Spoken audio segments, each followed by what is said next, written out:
You're listening to Historical AF, or, if you cuss like we do, historical as fuck.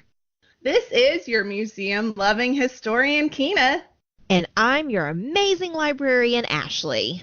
We're here to deliver the funny, weird, spooky, morbid, and random historical nuggets you never knew you needed. Welcome to episode 7. Oh my gosh, we're getting so close to double digits. I'm super pumped. First, our topic this week is museums, if you couldn't tell from Kyna's intro.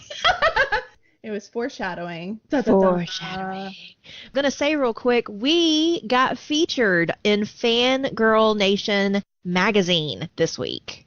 Oh my gosh, I think my heart stopped for like a split second. I'm not going to lie, I grinned like an idiot for like 4 hours. I posted it on every social media platform for myself and the podcast that I could. You would have thought I won like a fucking Oscar. That's what it felt like. I was It really felt excited. like it, yes. If you guys don't follow or look at Fangirl Nation magazine, y'all definitely should. They're on Facebook, Instagram, Twitter, all of that. Wonderful. And we are so grateful. There were definitely some tears. Like Miss America waving at the face, like, oh, I've arrived. So for the people who are here from that article, who found us that way, thank you. And please tell your family and friends, and we love you. Yes, we do love you so much. Yes. So yeah, how was your week besides that? Really good. So this past weekend, I got to check some stuff off my bucket list. I'm really excited. Oh yeah, like? I went to the zoo and I fed a giraffe. And his name was Alan, and he was beautiful. What, his name was Alan? Alan. Animals with human names are one of my favorite things, and dogs with jobs. Mine too. And it was so funny because it's mostly like kids, right? And babies, like, I'm going to feed the giraffe. And then my Move husband's over, like, kids. he's just like, no, my wife's going to do it. And he paid for the ticket, and he's like, here you go, babe. I was like a child. They were describing how to feed a giraffe, and they're like, okay, you're going to get 3 lettuce leaves. And you're going to stand where the little footprints are, like I'm a child, right? And then they're like, it's basically a vending machine, right? So you're going to put your arm out, it's going to grab it, and then you're done. It's like a transaction in a vending machine. And I was like, I'm 34 years old, dude. You don't have to talk to me like the toddler you just talked to. Right? Probably got that script in his head. Bless him. It was magical. And then we went to the Buckhorn Saloon and Museum in San Antonio. And real quick, this place, it was a saloon in the early 19th century. And if you couldn't afford beer, you could trade antlers for a beer. So they have collected the world's largest collection of horns in the world. And then also the wife was like, hold my beer. If you give me a rattlesnake rattle, I'll give you beer. So then she was making art out of rattlesnake rattles. Holy shit. What a boss. Also genius. She's probably like, fuck these rattlesnakes. Yeah. You kill them, and then I'll just make something out of them, and you get a beer. Everybody wins. I'm just going to drink water. I don't want to get that close to a rattlesnake. Yeah, it was super cool. Although there was a moment where I'm like surrounded with like a giraffe and a hippo and, you know, an otter and a seal, and everything's dead on a wall. And I was like, I'm surrounded by everything I love.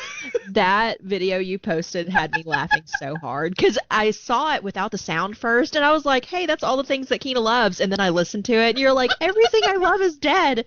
I was like, awesome. And then the end is my husband cackling because Yes. he's like, this is hilarious. As my eyeballs were like, this is fascinating yet really sad. So this place is called Buckhorn? Buckhorn Saloon and Museum, and has the Texas Ranger Museum attached to it. And we're going through it, right? And then we walk into it said restrooms this way, so we're like, oh, let's go to the restroom. And then it was an entire Western, like, city setup, and we're like, that was unexpected. I was expecting you to say, like, there was a cutout of, like, Chuck Norris or something. No, they had a replica of the Bonnie and Clyde car, and, like, all kinds of stuff. It was really cool. Highly recommend. If you're in San Antonio, it's on the Riverwalk, so there's no excuse. If you're in San Antonio, you're going to the Riverwalk, so go. I have to go. It was so cool. And then I got tickets to see Hamilton this week. You are living your best life this week, and I am so happy.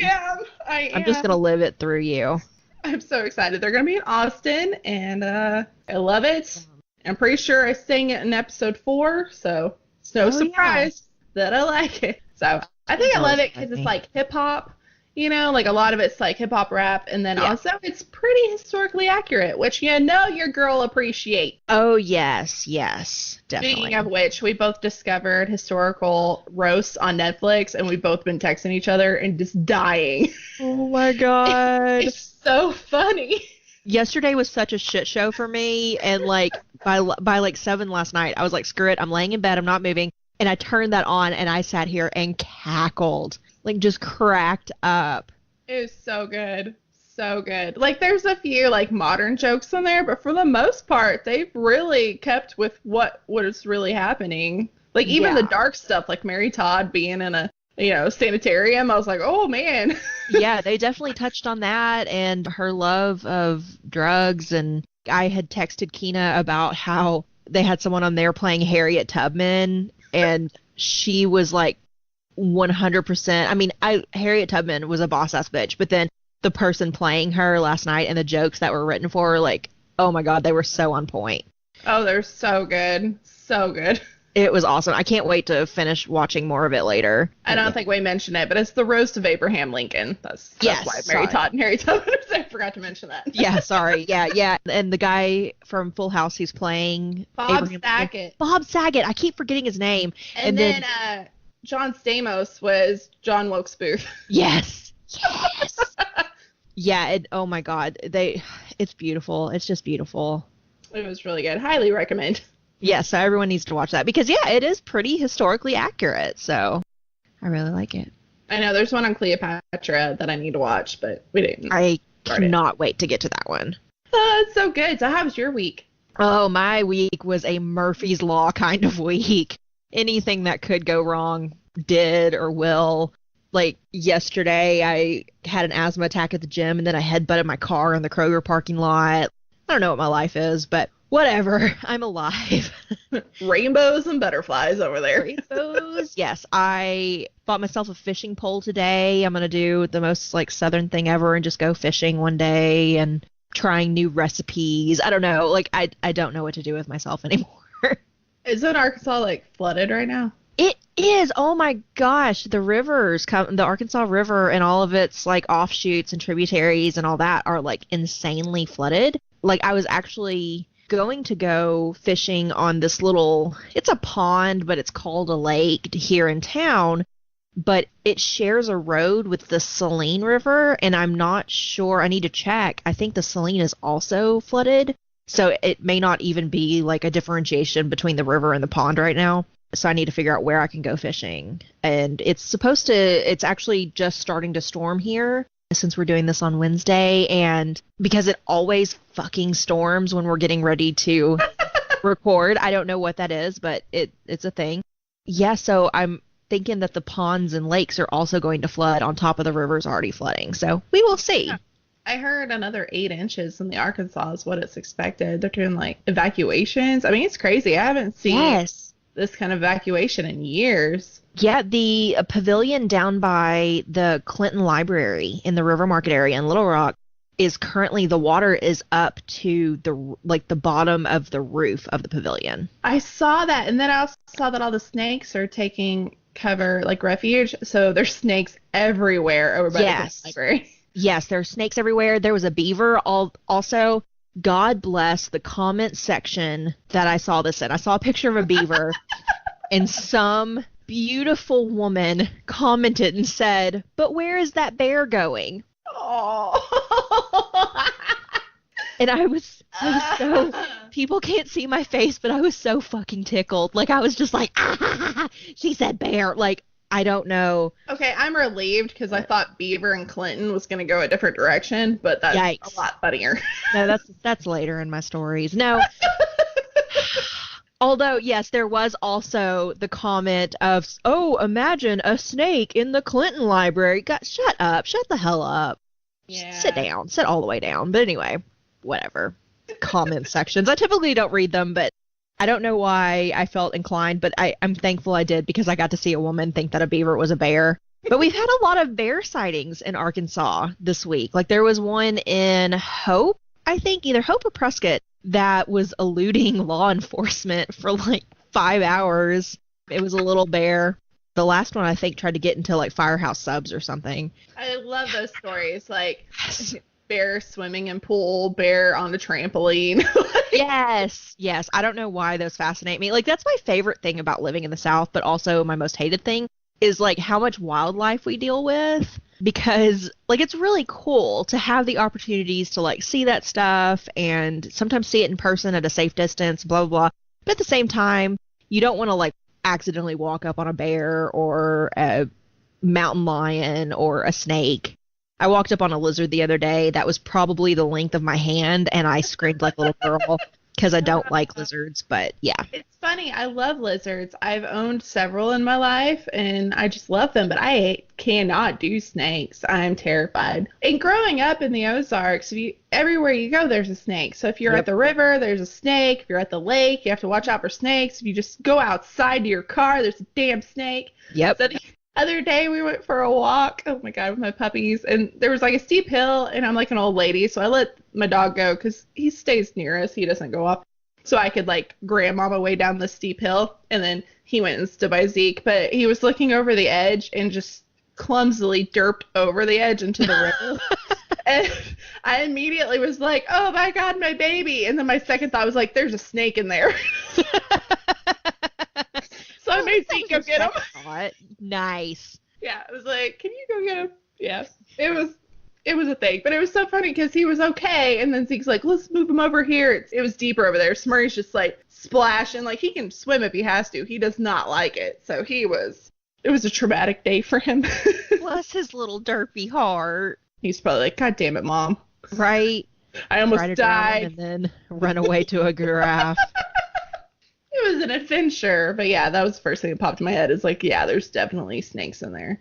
And But I gotta break that habit of there's somewhere. There's one here. I know it. I don't know, man.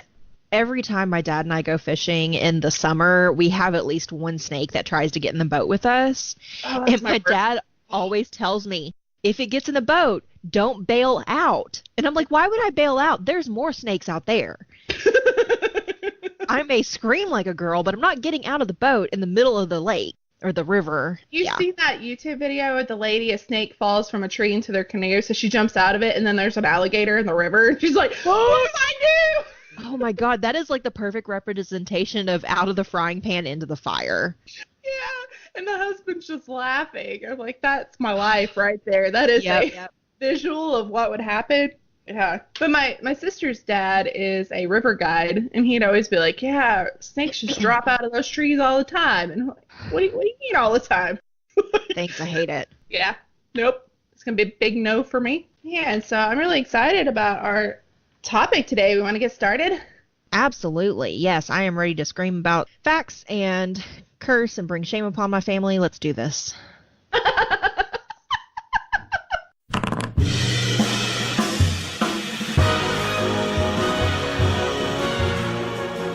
Random. That's me. Woo! I don't remember what word I gave you. You gave me legs. Legs. Which, I have to say, was challenging. Yes. But it was actually very rewarding because I really had to work for it. And it's really excited. That's how I felt about pineapple. Yeah. At first I was like, how am I going to do that? And I first thought maybe like Greek statues legs, you know. But then I was like, that's too easy. So we're going to bring it back to Texas, y'all. Woohoo! Yeehaw! You are the yee to my haw. All right. So Antonio Lopez de Santa Anna, who is the self-proclaimed Napoleon of the West. So just imagine the kind of person you are that's like, call me the Napoleon. Nope. What is that like? Mean Girls, like, stop trying to make that happen. It's never going to happen. So Santa Anna was born in Jalapa in the Mexican state of Veracruz. He entered the Spanish military service at either 15 or 16. I actually saw both ages. But he initially stayed in the Royalist forces during the fight for independence from Spain, but joined the popular side in 1821. And he became a pattern of assisting the political figure into power and then turning against him based on his own, you know, what worked for him better. Okay. Santa Anna gained great popularity by his actions in resisting the Spanish effort to regain control of Mexico in 1828. And then he was elected president in 1833, turning his office into a dictatorship the following year. So, boo. Big boo. His efforts to increase central government powers did much to provoke the unrest of Old Tejas, home to many American expatriates. In 1835, the Texas Revolution erupted, and Santa Anna became a prime villain of Texas history because of his actions at the Alamo and at Goliad. Sam Houston defeated the Mexican army under Santa Anna at the Battle of San Jacinto in 1836, assuring Texas independence. Woo! Which is funny because in two of my stories this week, I realized I have had a connection to Texas all along, and I'll explain that in our other episode. Awesome. Extra AF. So, 2 years later, after the 1836 Battle of the Alamo, Santa Anna led a makeshift army against the French forces who had invaded Veracruz in what has been called the Pastry War. Yum. It just makes me think of croissants, and croissants. That's what I was about to say. Hungry. Yes. Oh, croissants. I need some pastries. All right. So after the general was severely wounded by a grape shot fired from a French cannon, doctors were forced to amputate his leg, which Santa Anna buried at his Veracruz hacienda. After he once again assumed the presidency in 1842, Santa Anna exhumed his shriveled leg and paraded it in Mexico City in an ornate coach and buried it beneath the cemetery monument in an elaborate state funeral that included cannons, poetry, and lofty orations. I would use my leg as like a cane, even if I didn't need a cane. Like my foot would be the handle. Man, this guy's so extra. Like, yes, I appreciate it. I just can't. All right, so his severed leg didn't remain in the ground for long, however. In 1844, the public opinion turned on the president, and rioters tore down his statues and dug up his leg. Damn. The mob tied the severed appendage to a rope and dragged it through the streets of Mexico while shouting, "Death to the cripple." Yikes. Big yikes. Yeah, this is escalating very quickly. Damn, you like have to really hate someone to be like, I'm gonna dig your leg up, bitch. Like, what? Oh no, you had to tear down the statues first too. That's a lot of hatred. That's a lot of anger. That's a lot of work. It is. That makes me tired. I know, I'm already tired thinking of it. All right, so during the 1847 Battle of Cerro Gordo in the Mexican-American War, the 4th Illinois Infantry surprised Santa Anna, who fled without something quite important, his prosthetic cork and wooden leg.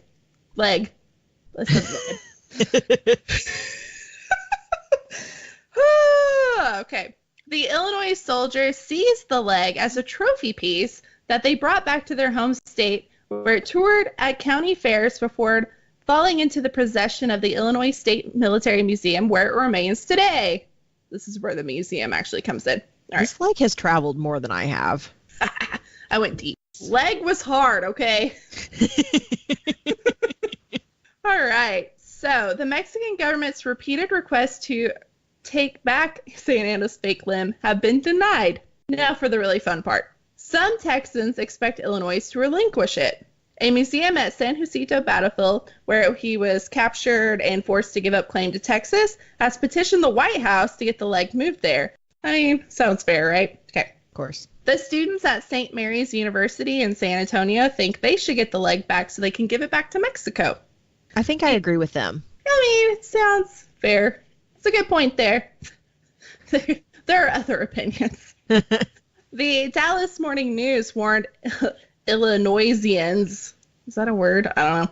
Illinoisians. Now. Texans are determined, and we don't give up easily. So this has turned into a thing. Okay. So, flip side, the Illinois opinion. They said, in any case, we can't imagine why the Texans imagine they have claim. At San Jacinto, Santa Anna still had his legs, which he was born with, so also very fair point. Texans didn't inflict the injury that necessitated the replacement, also fair point. And Texans didn't capture it or preserve it for 169 years. As we know, possession is 9/10 of the law. Also, very fair point. Yes. Oh, it gets better. Their requests have gotten nowhere, with the leg's faithful guardians answering no every time they ask. The Lieutenant Colonel Brad Layton, Public Affairs Director of the Illinois Department of Military Affairs, told the State Journal Register of Springfield, "We paid for that leg with Illinois blood. We're not giving it up." So he also said, "If Texans want something from Illinois, we have some things we might be willing to spare. An Arctic day in February, say, or a corrupt alderman, and we're willing to offer a compromise on St. Anna's leg. It can go to Texas anytime it walks there." Shots fired. Burn! Mic drop! Damn. Oh my gosh. I love that horn thing, and I imitate it way too often, and Terry makes fun of me. Oh, man. Yeah, so there's my story. Oh my God. That was wonderful. You did so good. Okay, look, I have so much trouble coming up with a random word. So yeah, that just popped in my head, and I was like, man, if anyone can knock it out of the park, it's Kyna. I'm so excited that I found that, because I didn't know it was a thing. And, listen, it's a big thing right now of museums wanting things back. So there's a lot of lawsuits going around the world, especially Egypt wanting their artifacts back. Yeah. So I thought this was very relevant. Yes, I love it. That's awesome. Oh, man. I'd never heard of that, but... I'd heard of him. I just didn't know that he had truth, I was looking for peg legs, like pirates first, and then this came up, and I was like, ooh, this is better. Yes, I like this even better. Man, if I had $1 for every time I've changed a topic in the middle of researching, I would be rich. Oh, yeah. Happens a lot. That needs to be a Patreon tier, just getting paid just for changing topics. Oh, man. All right. Look, you want to roll, see what you do? Sure. Morbid. Okay. Also, I have to do, while I'm finding my morbid notes, I have to do a small retraction from last week's episode because I told Terry I would. Because of the vodka last week, I made a reference to Bill and Ted, but then I made the Wayne's World noise. Terry came in from mowing and was like, I have a retraction for you. Oh, that's beautiful. It was like being sassy pants about it. And I was just like, I know, as soon as I did it, I knew I was wrong, but I wasn't going back. But no, so there's my retraction. I'm drinking coffee instead of alcohol this episode. That way I maybe won't have to have 50 retractions. And if we scared you with my height retraction last week, sorry, not sorry.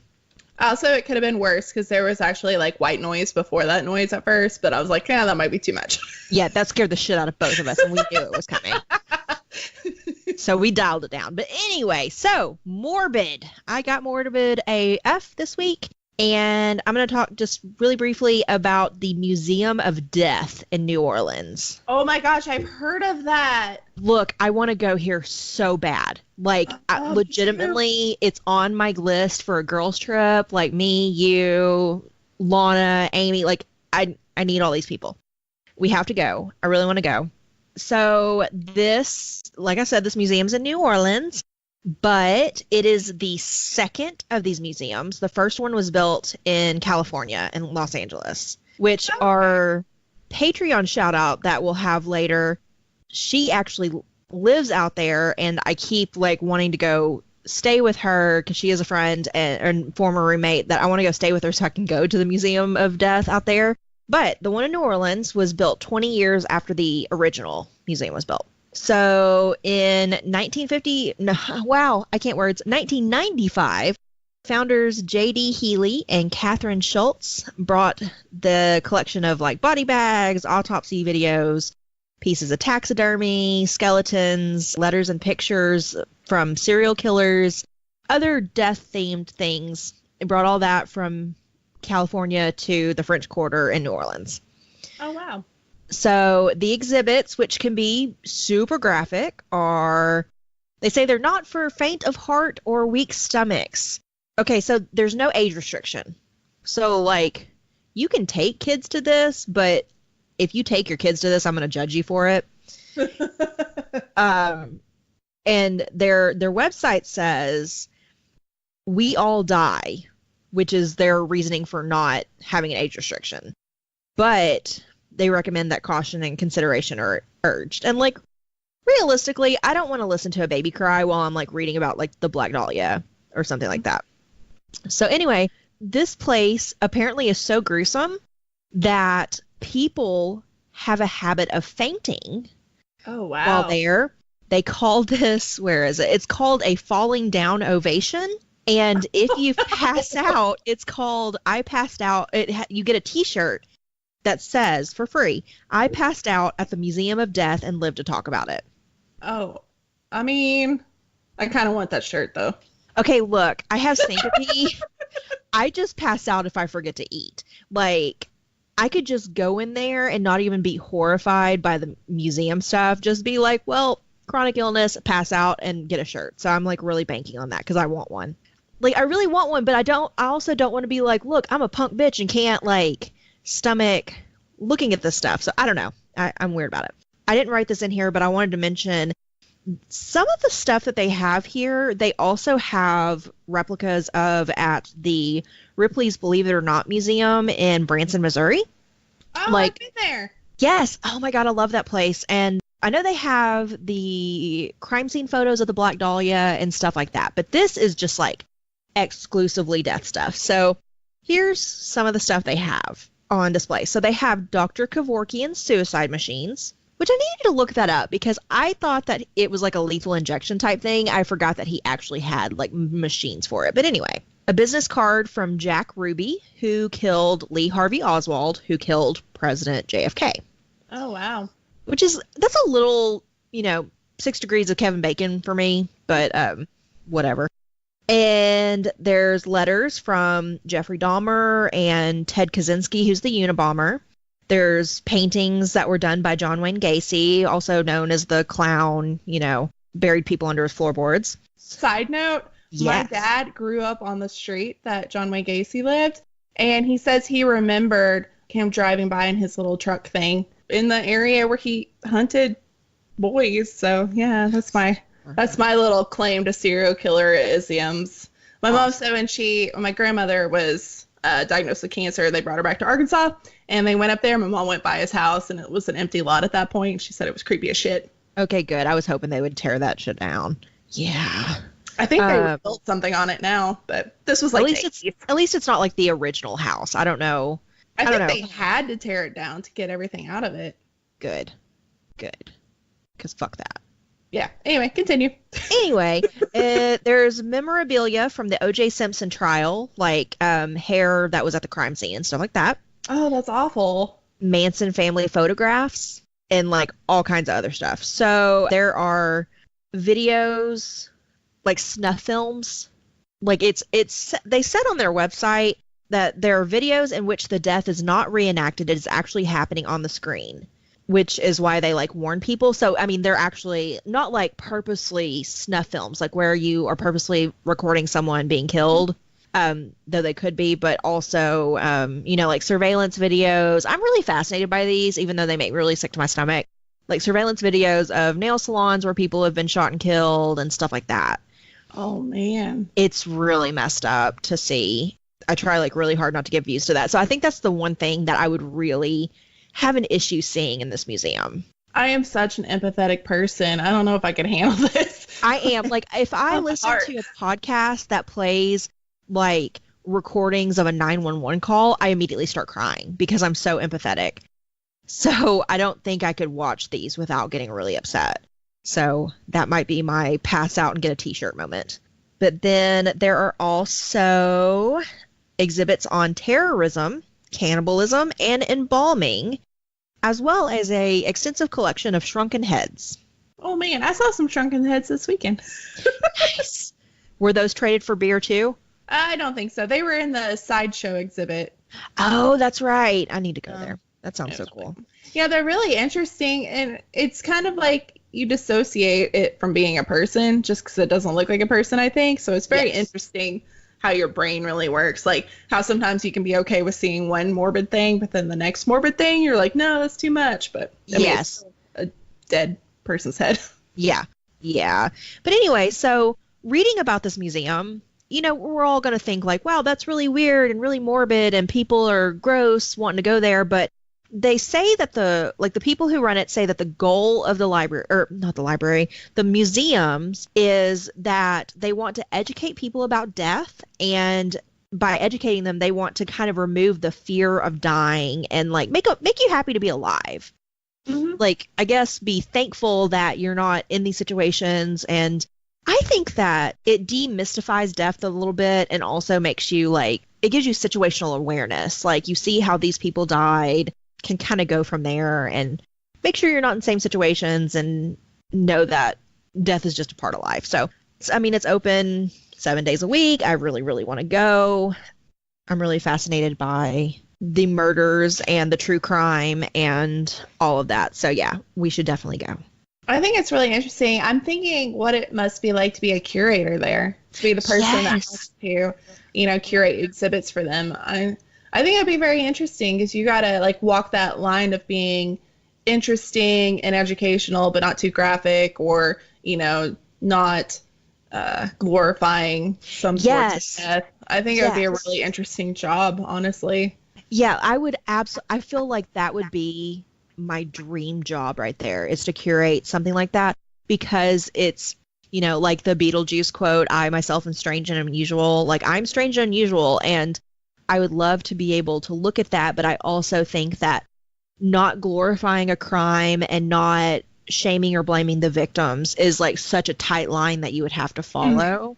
Yeah, I think what you said earlier, what they said with the way you described it, that must be their mission statement. And usually when you curate an exhibit, you have to follow your mission statement. So they're just pretty broad. So it'd be really interesting to see how they could like fit all the objects they, curate. Yeah. And in the mission statement, they also say the founders want to spur the conversation around death because too often it doesn't come up until it is too late. So it's understandable. I think as a whole, like psychologically, humans are in denial about a lot of things. Oh, absolutely. Yeah.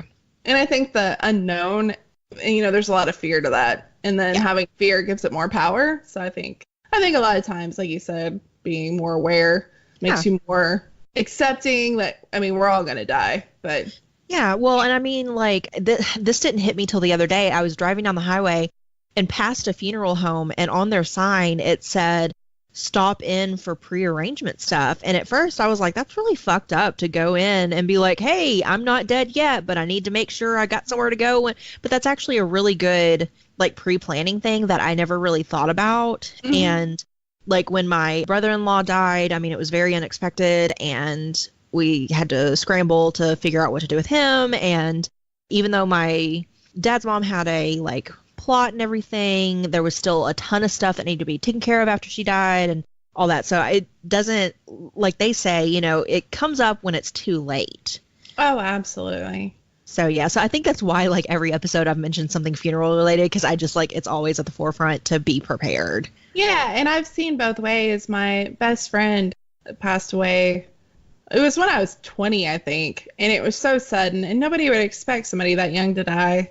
And so I saw how hectic and crazy and horrible it was for her family, because you're already in shock and you're already trying to deal with it. And then my dad knew he was dying, so my dad made the arrangement. So basically when he died, I just had to go in there and sign some papers, and he had already picked out everything he wanted, but it was still hard. Like, even having everything planned out for me, it was still just a really terrible. But shout out to the people that work at funeral homes, because that man comforted me and walked me through everything, because I was the one that signed the death certificate, so he explained what that meant, and I had to ID him and all that stuff, so he stayed with me the whole time. So those people are like unsung heroes. I think the people that have to deal with death are kind of unsung heroes, because it's inevitable and somebody has to do it.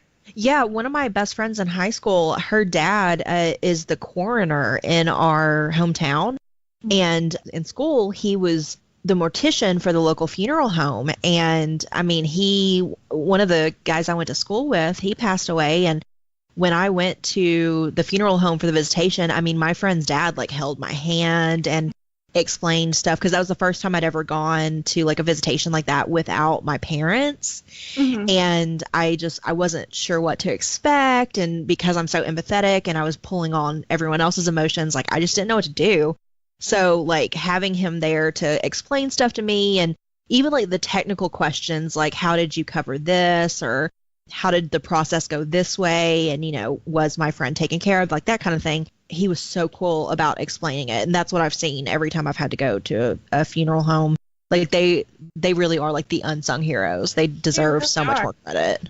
But yeah, death is It's inevitable, but I think a lot of people like to. I think it's the number one fear that most people have is death. I think it's the number one phobia, which is kind of scary if you think about it, because some phobias are irrational and you'll never see that. But if death is a phobia, you can't escape that. Yeah, so I love that they're like kind of normalizing the conversation, kind of like we were talking about with like normalizing mental illness conversations and stuff like that. Like, I think that this should be normalized too, so it's something we can talk about. Like, my parents, God bless them, they have everything prearranged. I know where all the papers are, but every time they've tried to be like, let's sit down and let us walk you through everything so you won't get blindsided, I like immediately start crying and I'm just like, I can't deal. So when it comes, like, I'm going to be a complete mess, but they've like already have it all taken care of. So I just have to go in the safe and get the papers out and just go from there. I have to say that's much better. Yes, because they know I'll just lose my mind. So yeah. Honestly, my spooky segment is really close to your morbid section, so I think I'll do that next. Cool. So, spooky. I'm going to try to get through this. I think I've expressed my feelings on Zach Baggins before. Oh, God bless him. He of the trap pants.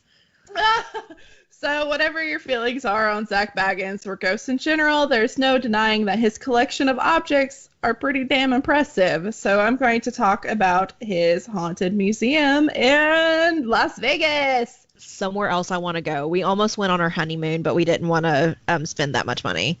It's really expensive. I have the prices down below, but Sweet. It's a little too much for me. I'm cheap again. No judgment. Thrifty. All right, so they say whatever your fear is, he has something on display that will freak you out. Got a lot of allegedly haunted objects, and fans of Ghost Adventures might recognize a few of them. And I've named some of the big ones here. So the original staircase from the Demon House, which I believe is on Netflix now, his documentary. I believe it is. I've watched it twice. I haven't seen it yet. Oh my God, it's so entertaining. Is it funny? I thought it would be like really demony, so I was like, don't do No, it's not. It's not. Like, literally, I'm sorry guys, this is a little bit of a spoiler. There's literally only like one legit demon moment that freaked me out, and it's in like the last 10 minutes of the movie.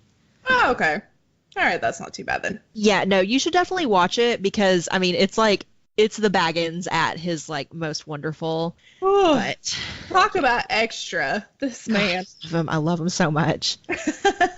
All right, so the original staircase from the Indiana Demon House is actually at this museum. And it's notorious for its powerful paranormal activity before it was demolished in 2014.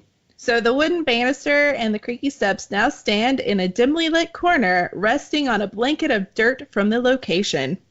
So following its installation, a group of construction workers actually walked off the job and refused to come back. So that's kind of cool. Okay. Yeah. Well, yeah, that would definitely sell some tickets. Were they like working on the Demon House exhibit, or were they just like working on the museum? They were just installing it. Okay. So I guess he hired them to put it back together in that corner. Okay. I'm assuming most things like that you have to dismantle very carefully and then put it back together. So I'm assuming they were just putting it back together. Okay, cool. So next, there is the Dybbuk box that claims to be, or he claims to be, the most haunted object in the world. So they did that fucking live special on Travel Channel to not open the Dybbuk box. I may have, after that special, tweeted at Zach Baggins and offered to let him fly me out to Vegas to open the Dybbuk box. I would 100% open that shit because I'm a spooky bitch. Yeah, that was a very long special for nothing to happen. Sadly, he did not get back to me on my offer. Come on, Baggins. Yeah, come on, Baggins. I will definitely come open your box. But anyway.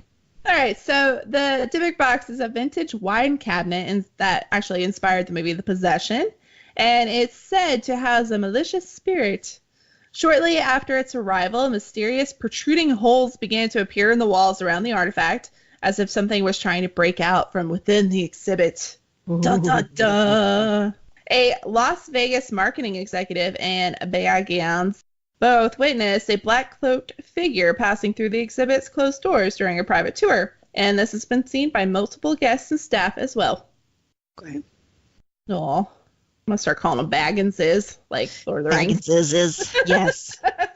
He's also in possession of the Bela Lugosi cursed mirror. So if it sounds familiar, you don't know who that guy is. He was in the 1931 film Dracula, the original creepy Dracula guy. All right, so the mirror was in his house, and in 1982, a man who was living in that house was murdered very brutally. I read details. It was a mob hit. Like, we're talking like nails to the kneecaps, kind of horrific death. Yeah, super fucked up. No. Anyway, so he was murdered inside the house, and the mirror was the only witness to the crime, and the killer was never found. Ooh, spooky. You gotta think about it. Like, a lot of times the mirror is the only witness to a crime, so why is it only this mirror that people are, like, losing their shit over? But... Because it's in Zach Bagans' museum. All right, so Lugosi was allegedly into the occult, and he might have used this mirror for some rituals, which...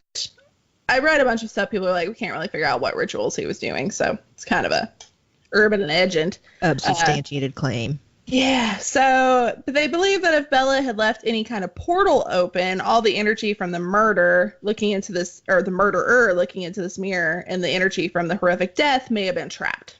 So this is the idea. So when looking into the mirror, a former owner of it saw a hand reaching out to get her, and then she felt teeth marks against her neck as a shadowy figure appeared.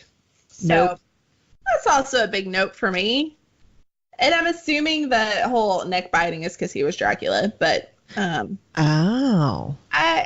mean, I did read that Lugosi was typecasted as like Dracula the rest of his life, so I guess that would kind of make sense, but he was also pissed off about being typecasted. So why would he still be Dracula when he's dead if he's pissed off about being typecasted? Yeah, that's very weird. Hypocrite. All right. Don't come after me, okay? Yeah. Just don't look in any mirrors the rest of the day. It's fine. I shit talk so many ghosts. I don't know how I... Real talk. Have any more hauntings. All right. So she also says that when she slept in the room with the mirror, she had a nightmare and woke up with scratches all over her body. So that's also a big hard pass for me. One guest, he claimed, looked into the Bela Lugosi's haunted mirror housed inside the museum behind the black curtain, which they keep it behind a curtain for dramatic effect, I'm assuming. Of course. And his eyes began to bleed. At that point, the museum guys allegedly began lighting sage, which sage is cool and all, but so is first aid. Yeah. Am I wrong? I mean, like, get the homie some gauze or something. All right, so another big one, which I'm going to tread very lightly here because I don't fuck with dolls. But they have Peggy the doll. Ugh. Oh, man. Okay, so Peggy the doll, which was obtained from its previous owner, Jane Harris in England, was featured on an episode of Deadly Possessions. The doll has a long and storied paranormal history. It's said to be one of the most haunted and dangerous dolls in the world. It's believed that Peggy is possessed by the spirit of a woman born in 1946 in London's Holland Park who died of chest-related condition, possibly asthma. And psychics have speculated that the woman could be of Jewish descent and have ties to the Holocaust. So they may never know the exact identity of the entity inhabiting the doll, but her effects on people have been well documented. It's also believed that in addition to causing violent migraines and severe chest pains, the entity can affect a person's dreams and predict tragedies. Back in 2015, a video of Peggy hit YouTube, and it's been reported that 80 people who watched it suffered from chest pains, nausea, and crippling headaches.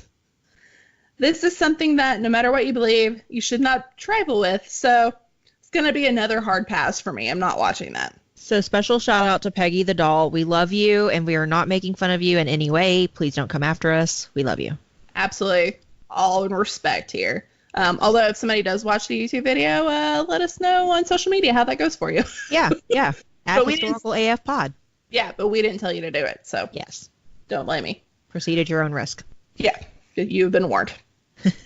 All right, so Bagginses says, I was very skeptical of this claim until the doll caused very terrifying activity during our filming, including manifestations of flies, camera problems, negative mental effects on me, and poltergeist activity. That just sounds like a Tuesday at my house. I don't think we've mentioned on here that your house is haunted yet. Oh, my house is real fucking haunted. You can strap in. I'll tell you all those stories sometimes. He also says that Peggy the doll was displayed in the Haunted Museum, but you have to sign a release to see her because of how dangerous it can be. Huh. He added that he's met many haunted dolls, including Robert the doll and Harold the doll, which our friends over at Cheers from the Grave just did Robert the doll, and she got in a car accident the next day. What the actual fuck? Yeah, you do not trifle with Robert the doll. I just listened to that episode today. I already knew about her wreck, and then I listened to the episode, and I was like, okay, I'm just going to go ahead and apologize to Robert the doll just to get it out of the way. I know. You're handsome, and your little sailor suit is so jaunty, and we appreciate it. We appreciate you. All right. Yes. Okay. So when filming with her on Deadly Possessions, flies were also manifested out of nowhere and swarmed him. And then he had a dark energy overcome him. He interviewed a woman who told him while crying that she suffered a heart attack within seconds of looking into her eyes. And then he says, there was no doubting her. We also did a seance with Peggy and a well-known medium, and we heard a typewriter start typing by itself. So that's a whole lot of nope for me. So much nope.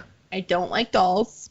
I mean, you're fine, Peggy, but I mean, just, ooh. I'm trying to tread lightly here. Yeah. Don't haunt me. Right. Yeah. So when I was growing up, my mom collected dolls, and we'd go to antique stores, and she'd get them. Mostly ththese Chrissy dolls. They're like from the 70s, and the hair grew. They're so creepy. Yes. Yeah. So she'd clean them up and like restore them, and then she'd sell them on eBay. This was like before Amazon. Like eBay was the big thing. So she had our guest room was just shelves of Chrissy dolls.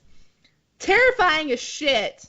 And then every time I'd like sleep in there or we'd have guests, like my mom, or I did it a couple of times, we'd turn all the heads to point towards the bed so whoever was sleeping in there would just see the eyeballs on them. Yeah. So. Dear God.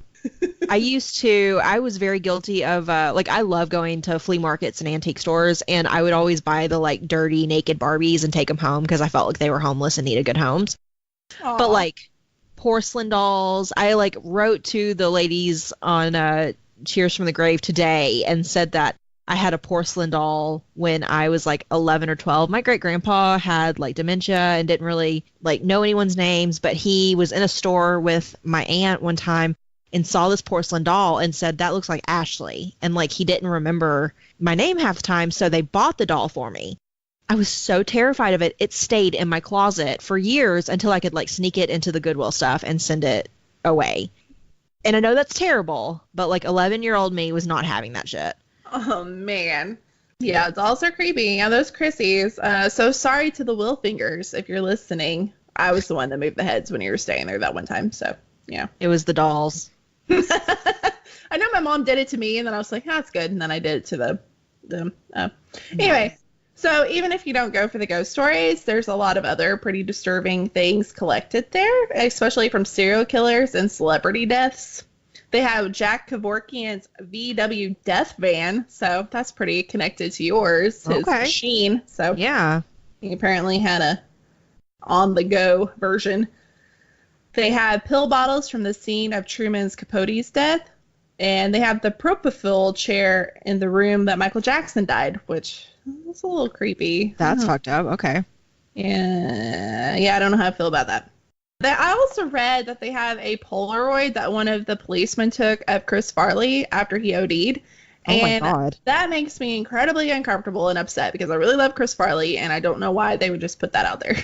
Yeah, I was not prepared for that. No, it's just gross. And it's not like the Museum of Death where I just feel like this is just to be like shock value, not educational. I don't know. This is spectacle, not normalization. Yeah, that's where he lost me. I was like, okay, this is kind of cool. No, he lost me there. Also, I love Chris Farley, and if you watch Adam Sandler sing his like ode to Chris Farley, you will cry. And if you don't cry, you don't have a heart. I don't know. Yep. Big mood. I've listened to it twice, and I cried both times. Especially the part where he's like, we'd be getting on a plane, we're getting ready to shoot Grown Ups 3, and I was like, oh, he would have been in that. Oh my God. Yeah. Anyway. He also has paintings done by John Wayne Gacy as well. He has a bloody handprint from the Charles Manson collection, which was at yours too, I think. He has drawings from Richard Ramirez and a cauldron used by Ed Gein, which, if you don't know, he's the guy that wore a lot of people as suits. He has a nipple belt. Oh, God. Yeah, Ed Gein is like the number one serial killer that like I am fascinated by. And yeah, so I was going to ask about Ed Gein's cauldron. He used it to, wasn't it to melt like human fat? And he made like candles and stuff. Yeah, he did. Ooh, yeah. Yeah. That's a rough one. Silence of the Lambs was kind of Yarp. inspired by him. I actually met... So was Texas Chainsaw Massacres. Oh, Jesus. I forgot the guy's name. Oh, fuck. The FBI profiler that profiled Ed Gein and Gacy and all them. He came to... Oh, I forgot his name. Hold on, I'm going to Google so I don't sound like an idiot. Good. Hold music. Yeah, da da da da da da da da da.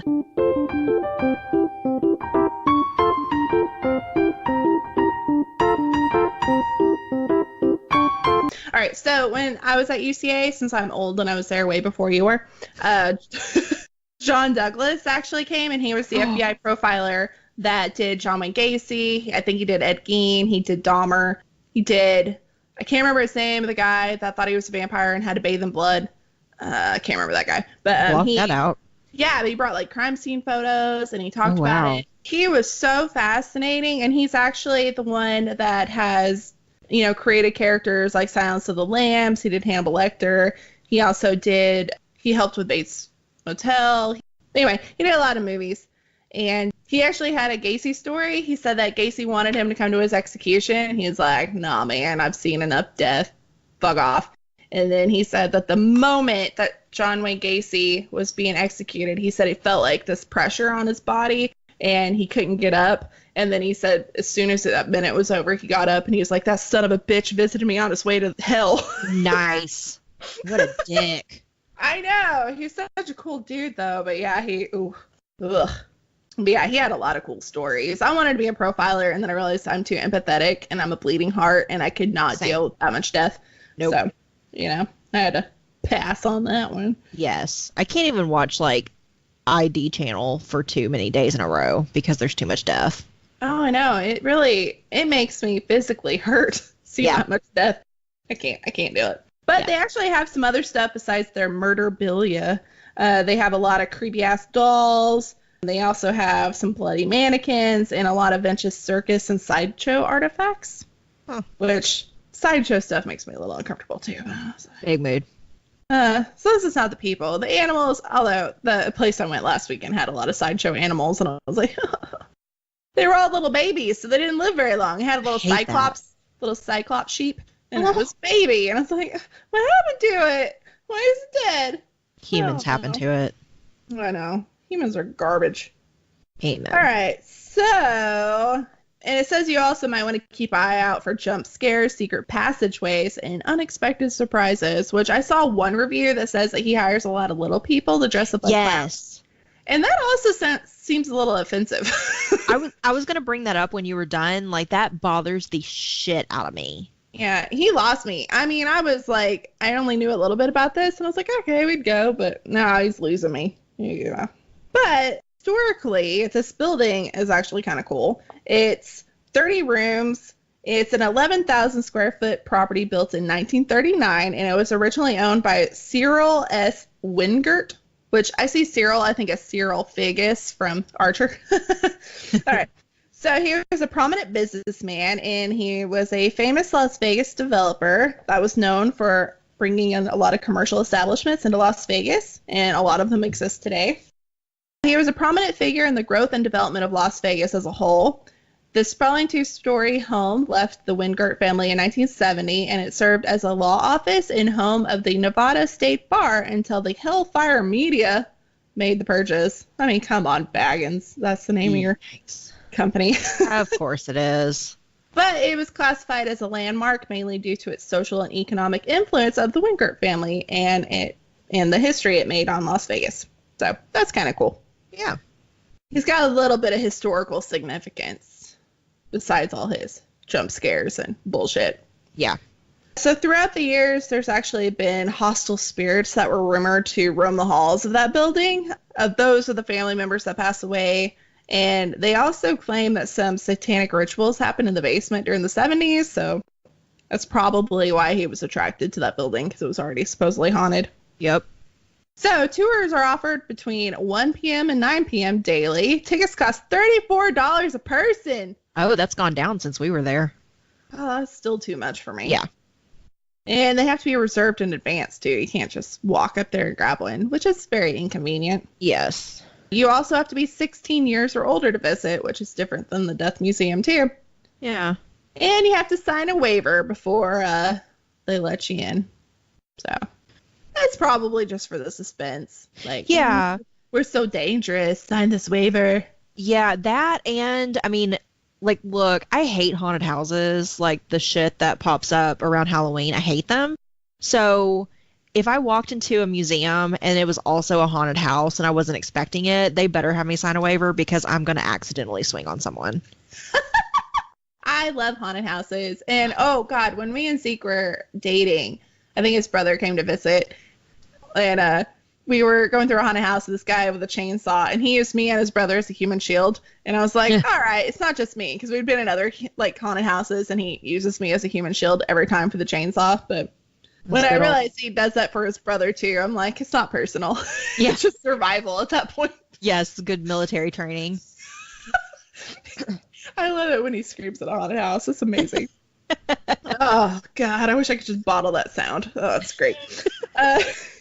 So one last thing. Apparently when you walk in, there's I don't know if I can say this, animatronic version of Zach Baggins as Zoltar from, like, Big, you know?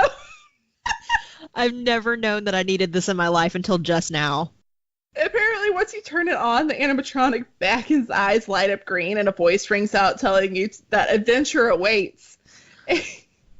The guide that brings you into the room then explains that this is a serious museum with seriously dangerous spirits, and demons are inside, and if you wish to opt out of any room, you may. But, I mean, what kind of ego do you have to make yourself so... If you want to give me a lecture on taking it seriously, don't greet me with an animatronic Zach Bagans'. Oh, man. Like, oh, I mean, it's going to take a lot to unpack that. Like, I mean, why Zoltar? Like, I don't know. Yeah. Why himself? Why can't he just use Adventure's Zoltar? Like, yeah. They had one at the Buckhorn Saloon. Yeah. I love the Zoltar machines. There's one in Hot Springs that I always stop at downtown. Like, I get a card every fucking time I go there. It's just ego. He's just like, I need you to see me. Look, and I adore Zach Bagans. I do. I watch the Ghost Adventure shows all the time. When it's not on regular TV, I go back and watch old episodes. Mostly because I'm in love with Aaron. Sorry, honey. But but I love Zach. But, I mean, he's so fucking dramatic. He is. And I'm sure that's what he's made his whole fortune. Oh, yeah. Stuff on, so I get it. But he just cracks me up. Like, yes. If he invited me to be on Ghost Adventures, would I turn it down? No. God, just stop shit-talking him then. I know, right? Right. Yeah, so I feel like I would shit-talk him to his face. I don't know. There's respect in that, though. There is. You know what? I don't say anything about anyone that I would not say to their face. It's a good quality. Good quality. So, yeah. I have nothing against Zach Baggins other than I think he's hilarious, and I think he has an ego. But if you're going to be in show business and make a whole career on it, you got to have an ego. So one day we will have egos like that. I will post his press release photo for this museum, and it is gold. He's like in this old-timey like study holding the skull, and oh my God. He looks so serious, but it's hilarious. So yes, we will definitely share that. You will not be disappointed. Oh my God. Yeah, when we went to the Buckhorn, they had all those things. They had the Zoltar. They had that love machine that's like measure your sexual prowess or whatever. And they had the psychic, all of that stuff. But we didn't have any quarters. And Zeke's like, who brings fucking quarters anymore? So. Right. Yeah, no, I always make sure I have quarters just for the damn Zoltar machine in Hot Springs. Like, I have a card I carry in my wallet that I got from that machine that I loved, and I've had it since I was like 12. Oh, wow. Yeah, it's ridiculous. So yeah. So do you want weird or funny? I think I want weird. Okay, let's make it weird. I mean, we're already going pretty weird the last two, so let's just keep it going. Yes, excellent. Okay, so for weird, we are going to talk about Warren Anatomical Museum in Boston, Massachusetts. Oh, wow. I don't know about that. Yeah, I actually thought when I gave you legs that you were going to talk about this place. Oh. So, yeah, so I was like really surprised when you... Okay, so guys, Kyna and I don't know what the other one is going to talk about, in case you didn't pick up on that. We don't know the topic the other person picked until we start recording, but to make sure that we don't do the exact same things, we give each other vague, like, hey, I'm writing about things that are in these 3 cities, or something like that, so we don't cross-contaminate. Or, like, I'll message Kyna and be like, hey, are you writing about hamburgers, apple pie, or ice cream? And if she's talking about burgers, I won't talk about burgers, that kind of thing. But yeah, so I really thought that you were going to do this one, but then when you said you weren't doing one in Massachusetts, I was like, okay, I think I got this. So yeah, Warren Anatomical Museum. This museum is one of the last surviving anatomy and pathology museum collections in the United States.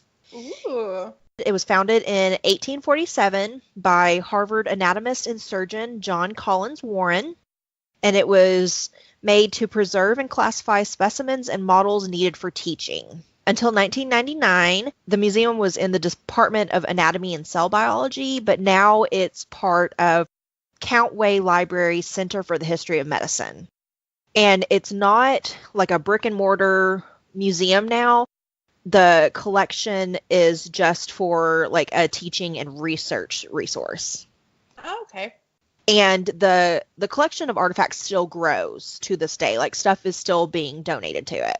So its mission statement is to inform contemporary medicine, the Harvard health community, and the public. The collection itself contains over 15,000 specimens and artifacts. Oh, wow. Its earliest item originates from the Museum of Massachusetts Medical College, which was open from 1810 to 1846. The anatomical and pathological teaching and research collections grew until the 1940s. Stuff was donated here by Harvard professors, New England physicians, and Harvard-trained clinicians. The curators brought osteological preparations and anatomical models from European anatomy dealers. I know back in the day, anatomy dealers were just like fancy words for grave robbers. So I'm kind of expecting that some of these anatomical specimens were not acquired in like the most up and up terms, but I mean, it doesn't specify and I didn't really look into it. So that's just supposition on my part. So some of the physicians that donated stuff donated casts that they made of their patients to be added, like physical deformities, that kind of thing. In 1906, the museum began collecting historical medical instruments and devices to document the history of medicine, and specifically Harvard's contribution to medical science. Okay. So basically, this place is like the end-all be-all of medical museum stuff for the U.S. and medical school. So we're going to talk a little bit about what they have. Here's just the general figures first. The collection includes 3,200 anatomical and osteological preparations, 875 wet tissue preparations, over 1,000 watercolors, over 1,000 watercolors, drawings, photographs, and lantern slides, an estimated 1,000 anatomical models and casts, 500 human and non-human calculi, which I had to look up, and that is a stone, like a gallbladder stone or gallstone, kidney stone, that kind of thing. Oh, I didn't know a stone that. That's, I didn't either. Like, I was like, they do calculus on non-humans? And I don't know. And then roughly 8,500 medical, dental, and public health instruments and devices. So its strengths are in medical education. So here is just a rundown of some of the stuff they have. So they have the skull, life cast, and tamping iron of Phineas Gage. Now, Phineas Gage, he was born in 1823 and he died in 1860. and he's one of the most famous neurological cases. He sustained a traumatic brain injury in 1848 when a 3-foot, 7-inch iron rod was fired through his head. Now, the accident cost Gage his eye, and it altered his personality, but he survived until 1860. And so his physician, John Harlow, after his death, donated his skull and the iron that went through his skull to the museum in 1868. Oh, that's so cool. I knew about him, and it's in a book that I have, but I didn't know where it was at now. That is so cool. Yes. So, yes, it is in Boston. And I don't know. I didn't read into, like, how he came to have the skull. I picture it, like, in a weird process like they do for taxidermy when they break the skulls down of animals where they put it in the box of dirt with the bugs that are flesh-eating. I hope that's not the case. I didn't want to look it up because I knew it would gross me out. But yeah, so that is there. The Boston Phrenological Society collection is there. The Boston Phrenological Society started in 1832 to celebrate the life of Johann Gaspar Spurzheim.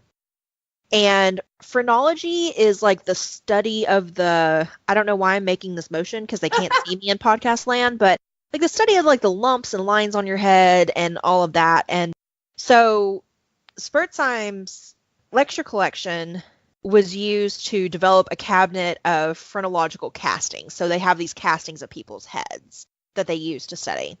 And so all of that is there, and there's approximately 250 castings that remain there. And then the Boston Society of Medical Improvement has a pathological cabinet, and the first curator of the museum, J.B.S. Jackson, was the society's curator as well. So he kind of collected it through the society and then moved it to the Warren Museum. And this cabinet contains 954 specimens. The society's collection had around 1,200 items, but 954 of those have ended up in this cabinet. Like, they housed it here, but it wasn't officially accepted into, like, Harvard Medical School's research referendum until 1889. So it was there at, like, 1870, but then 1889 was when they were like, okay, this is definitely part of our collection. So it had a little limbo time, which is a little weird to me. And then there is the Dickinson-Belsky Obstetrical Model Collection. So this collection was donated from the Cleveland Museum of Natural History in 2007. Obstetrician Robert Latu Dickinson and sculptor Abram Belsky created models to teach healthcare professionals and the public about obstetrics. The Cleveland Health Museum acquired the models from Dickinson in 1950, and the Health Museum later absorbed the Cleveland Museum of Natural History. So it wasn't like they just got this one item from Cleveland, they got the whole museum. Oh, wow. And then this collection contains over 200 models. And this includes the model of the average American man and woman that they call Norma and Norman, which is, I don't know, it just makes me think of Young Frankenstein with the Abby Normal brain. Yeah. So this has, and it also has Dickinson's papers of the history of medicine. And then last, there is the pelvis and proximal femurs of Charles Lowell. They have mounted the hip preparations of Charles Lowell. Lowell dislocated his hip in a horse riding accident in 1821. He wasn't satisfied with his doctor's care of him, so he went into a well-publicized malpractice case.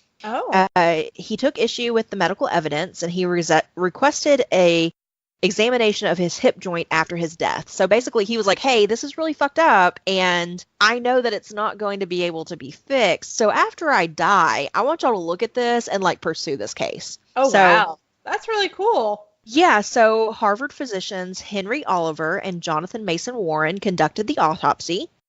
And then Warren's son, John Collins Warren, donated the hip preparations to the museum. So the exhibit is called Charles Lowell's Hip, an early case of parentheses alleged medical malpractice. So, like, I want to be that level extra. Oh my God, yes.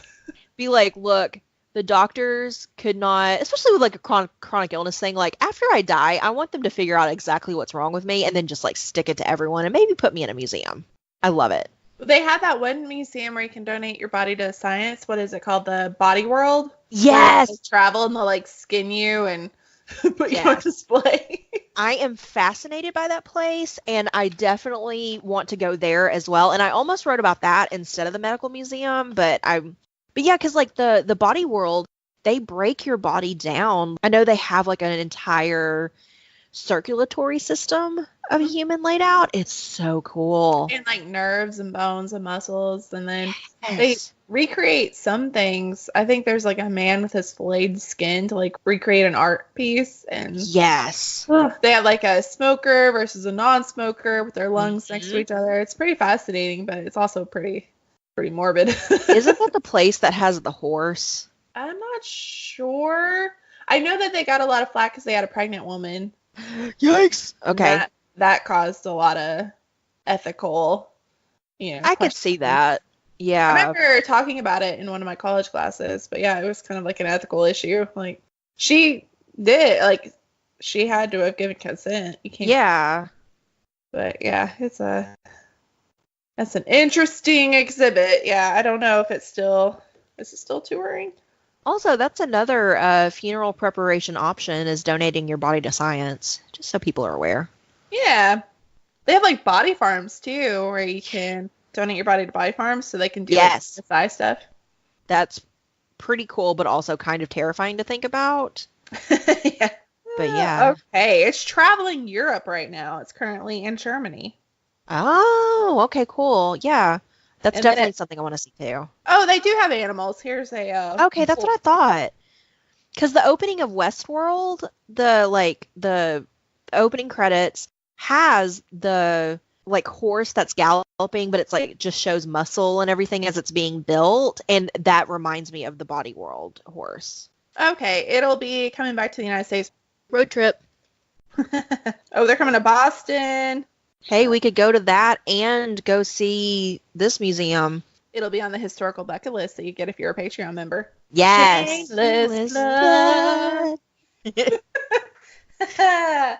Yeah. That's really fascinating. I really love medical history. And I think I mentioned like my thesis was on an insane asylum, but they did a lot of medical stuff. It was really fascinating. Yeah, that's awesome. Love to get my hands on medical history that I could work at. Hire me.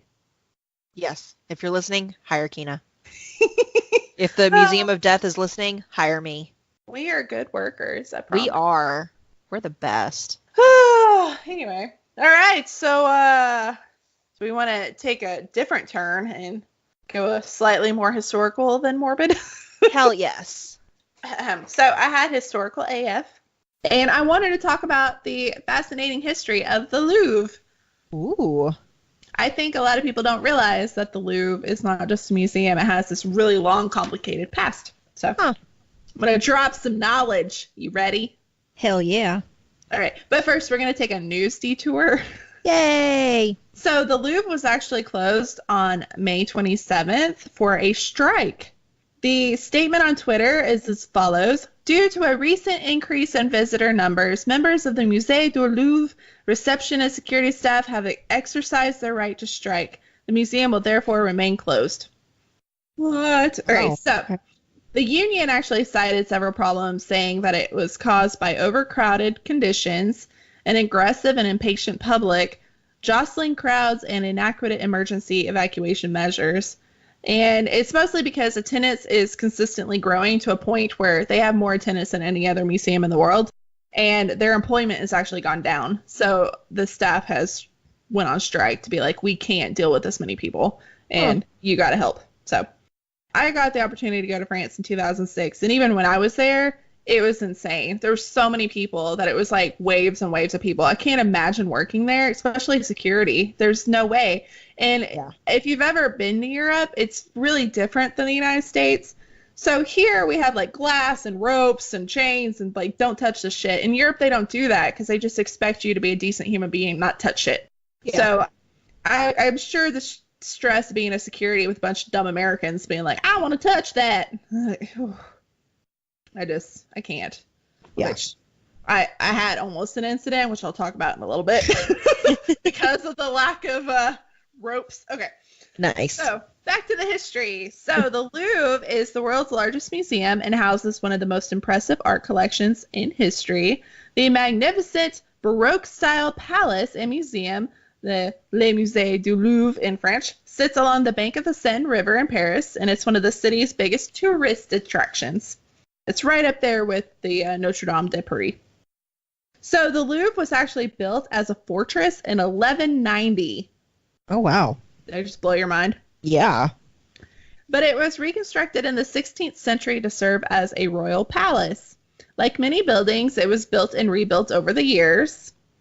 And during its time as a royal residence, the Louvre saw tremendous growth. Nearly every monarch expanded it. Today, it covers a total of 652,300 square feet. Damn. In 1682, Louis XIV moved the royal residence to Versailles, and the Louvre became the home of various art academies offering regular exhibitions of its members' works. During the French Revolution, Louis XVI and his wife Marie Antoinette were forcibly removed from Versailles and imprisoned in the Tuileries Palace, which is adjacent to the Louvre, and then they were beheaded in 1793. Huh. I didn't realize it was that close. Womp womp. Which one, the Tuileries? Yes. Yes.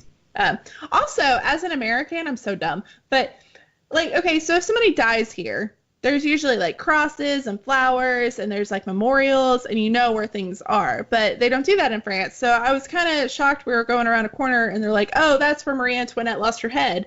And it's just a street. It's kind of a cultural shock because here there would be like monuments and historical markers and all kinds of shit.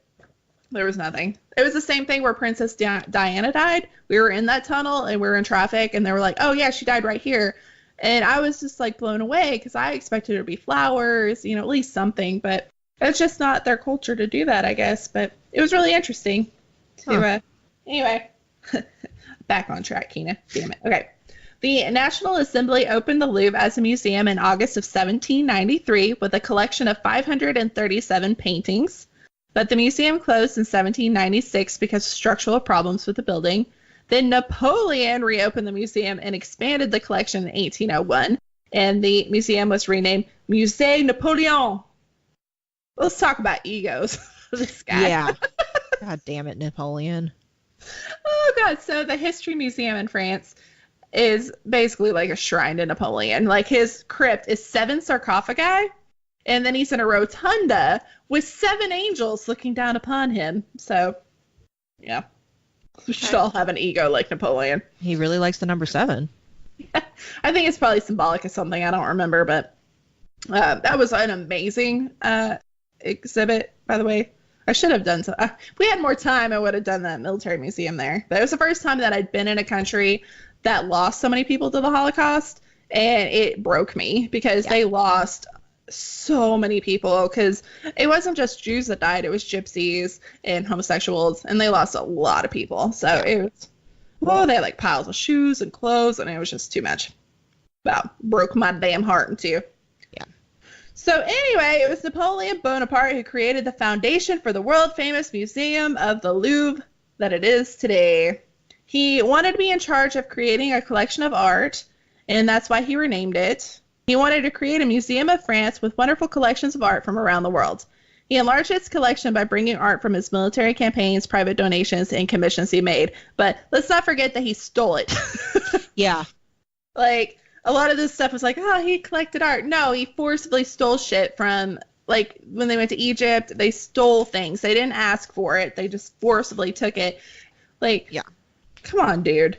I think that's why I'm so okay with Mexico wanting that guy's leg back, because, like, I think that it would be within people's rights to ask for shit that Napoleon stole. Yeah, and, like, for me, I understand that if things stay somewhere, nobody will ever see them, because some people will never get the chance to go to Egypt, especially with all the, you know, stuff going on. It's not very safe right now. But if it was stolen, that's different. If they gave it, like they've given obelisks and stuff to the United States, I think that's fine. But if you just show up with your army and take shit, I think that's different. I don't. I have a lot of issues with Napoleon. You Same. can tell. Same. Right. He will come up again. Absolutely. So his contributions included spoils from Belgium, Italy, Prussia, and Austria. In 1815, when Napoleon abdicated with the Treaty of Fontainebleau, almost 5,000 artworks were returned to their countries of origin, so that's pretty cool. They did have to return a bunch of it, but France was allowed to keep a few hundred of the works, and the Louvre reverted back to its original name, and the artifacts from Napoleon's conquests in Egypt remained. Which, I have to say, being there, that was the one thing I wanted to see was Hatshepsut's temple thing. Yeah. So, I mean, I enjoyed it while I was there, but I didn't really think about it being horrible if they stole it. But hindsight, I probably should have been like, oh, sucks. But then again, I got to see it, and I don't know if I'll ever get Exactly. to- Yeah. I won't judge you for being happy to see it. I understand both sides. It's a really complicated, like, ethics thing. There's very well-educated answers for both sides, and I don't know which one to... So, I'm neutral. I'm Switzerland here. Okay. Yeah. So, after Napoleon, the Louvre continued to expand. The multi-building Louvre complex was completed under the reign of Napoleon III in the mid-19th century. The Louvre's collection includes Egyptian antiquities, ancient Greek and Roman sculptures, paintings by the old masters, notable European artists before the 1800s, and the crown jewels and other artifacts from French nobles, which was really cool seeing the crown jewels. They're very shiny. I like shiny things. Just saying. Its works span from the 6th century BCE to the 19th century CE, with more than 35,000 works that are on display at any given time. The displays are divided into 8 departments: the Near Eastern antiquities, Egyptian antiquities, Greek, Etruscan, Roman antiquities, Islamic art, sculptures, decorative arts, paintings, and prints and drawings. So, without question, the Louvre's most famous work of art is Leonardo da Vinci's Mona Lisa. She enchants hordes of visitors with her enigmatic smile. This small but iconic painting is only 21 by 30 inches, which I think is a misconception to a lot of people. They think she's this big thing like you see in the movie. She's actually pretty small. Yeah, I thought she was huge until somebody I know recently went and saw her and was talking about it. And I was like, what? And they were like, yeah, it's like super tiny. Yeah, she's very small. She's also covered with bulletproof glass now, and she's flanked by guards. So the protection is a result of her being stolen in 1911, so extra security. Historical detour. Hey, I haven't done one of these in a while. Okay. Mona Lisa is also called La Gioconda. She is an oil painting on poplar wood panel, and she's probably the world's most famous painting, which I'm going to roll my eyes. You can't see it. It was painted sometime between 1503 and 1519 while he was living in Florence. There has been much speculation and debate regarding the identity of the portrait sitter. Scholars and historians have posited numerous interpretations, including that she is Elisa del Gioconda, the wife of Florentine merchant Francisco di Bartolomeo del Gioconda, hence the alternative title to the work. The identity was first suggested in 1550 by artist biographer Giorgio Vasari. It's a lot of Italian names, so bear with me here. Another theory is that the model may have been Leonardo's mother, Caterina. This interpretation was put forth by none other than Sigmund Freud. Good old Freud. He seemed to think that the Mona Lisa's mysterious smile emerged from a perhaps unconscious desire and memory of his mother. Oh, Jesus Christ. But he just ruins everything with his... He does. mommy lusting. No thanks. The third suggestion was that the painting was in fact Leonardo's self-portrait, given the resemblance between the sitter and the artist's facial features. Some scholars suggest that disguising himself as a woman was a riddle. So that's also a theory that I think I've heard. Yeah. But he did a lot of riddles, and a lot of his paintings had hidden messages. Right.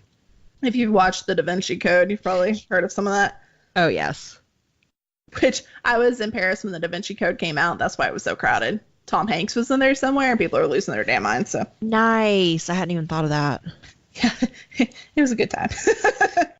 So the sitter's identity has not been proven. Numerous attempts in the 21st century to settle the debate have included seeking Lady Gioconda's remains and testing her DNA to recreate the image of her face, but it was inconclusive. Okay, that's a weird way to go about it, but okay. Right? Yeah, that's a bit extreme. Yes. So French King Francis I, in whose court Leonardo spent the last years of his life, acquired the work after his death, and it became part of the royal collection. For centuries, the portrait was secluded in French palaces until insurgents claimed the royal collection as property of the people during the French Revolution. Following a period of hanging in Napoleon's bedroom, the Mona Lisa was installed in the Louvre Museum at the turn of the 19th century. So they got it back, and then Napoleon's like, this is a good idea. When I was there, they told us that Josephine, Napoleon's wife, hated it being over their bed, so she forced him to get rid of it, and they said that a servant took it for a while and like rolled her up and put it under their bed. I don't know if that's true, but that's what somebody at the Louvre told me. So if it's wrong, it's not my fault. So Yikes. Okay. But it was part of the whole, there's this weird fascination. Like, people kept taking her because they're just obsessed with her. Yeah.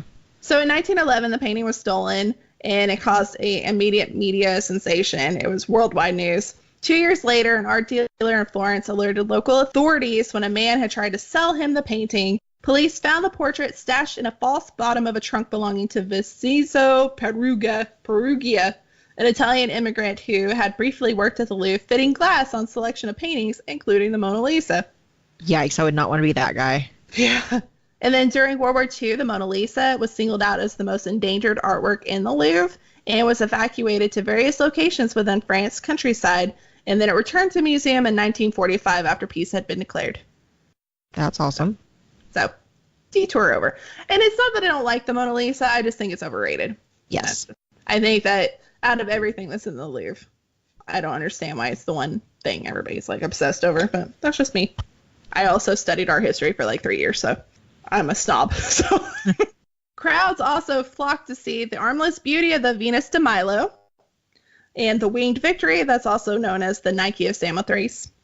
So I'm sure you've seen those somewhere. Oh, yes.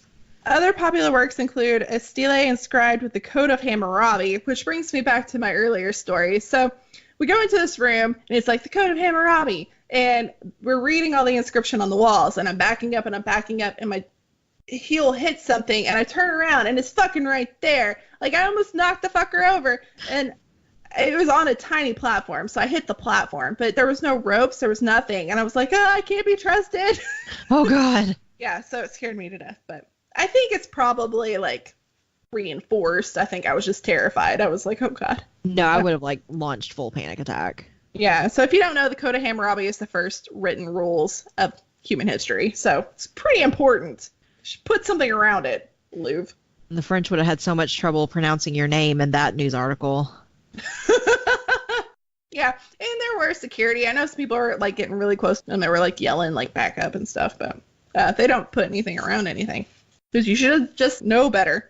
Yes. They also have Da Vinci's sculpture, The Dying Slave, Antonio Canova's 18th century The Psyche Revived by Cupid's Kiss, which this pisses me off because that is my favorite sculpture of all time. Same. And I didn't know it was at the Louvre because I didn't really study it until I started my art history lessons, like, when I got back from France. And when I saw it, I was like, oh my God, I love it. And they're like, oh, it's at the Louvre. I was like, I was in, like, the room next to it, and I didn't see it. Damn it. They only gave us 2 hours at the Louvre, and it's basically a city, so you have to spend days there. So we circled what we had to see, and I didn't know it was there, so I have to go back. So say we can go back. Oh, yeah.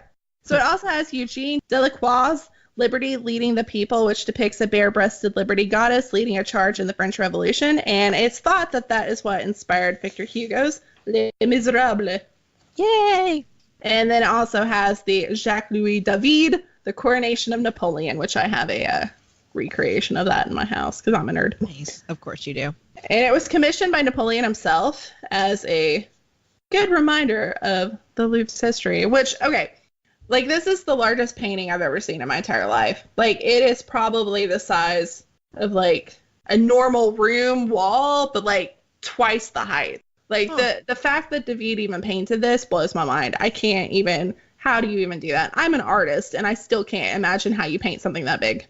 It's right up there with the Sistine Chapel. I'm like, how did you do that? Why is it all in proportion? I don't know. Blowing my mind. And then it also has the Raft of Medusa, which I wrote a really badass paper on in college. So, which is also one of my favorites. I know, it's you don't know what it is. Google it. It's this shipwreck, and they're all on a raft. And the story, and it was real. It really happened. They all started cannibalism. Oh Yep. man, we got back to cannibalism this episode. I swear to God, we need that could be our just word of the episode, and we can Pee Wee Herman scream, and this furniture will scream. Yes. Yeah, so they all started starving and they started eating each other. So it's a really cool painting, and the artist actually did the first paintings of mental illness as well, which is really Awesome. cool. Anyway, let's reel it back in, Kyna. Okay. So although today the collection is the most interesting part of the museum, the building itself is an important exhibit too. The building is primarily a Renaissance and French classical style. The first medieval elements of the old fortress can actually still be seen underground beneath the pyramid around the lobby area. So you can actually go way down and you see the medieval castle like you're walking around. That's amazing. I actually have a picture of me standing in that medieval fortress. So humble brag, I'm going to post it. Excellent. This is one of the best trips of my life, so I'm really excited to get to talk about it. All right, so in 1983, the Louvre underwent a renovation plan known as the Grand Louvre. Part of the plan called for a new design of the main entrance. Architect I.M. Pei was awarded the project, and he designed an underground lobby and a modern glass pyramid structure in the courtyard. It was inaugurated in 1988, and the pyramid would become a celebrated element of the landmark's museum design. It's my personal favorite, says Gudek Sinjar, combining a traditional style with modern architecture. It shows that the Louvre is a timeless beauty, and that guy is a docent at the Louvre.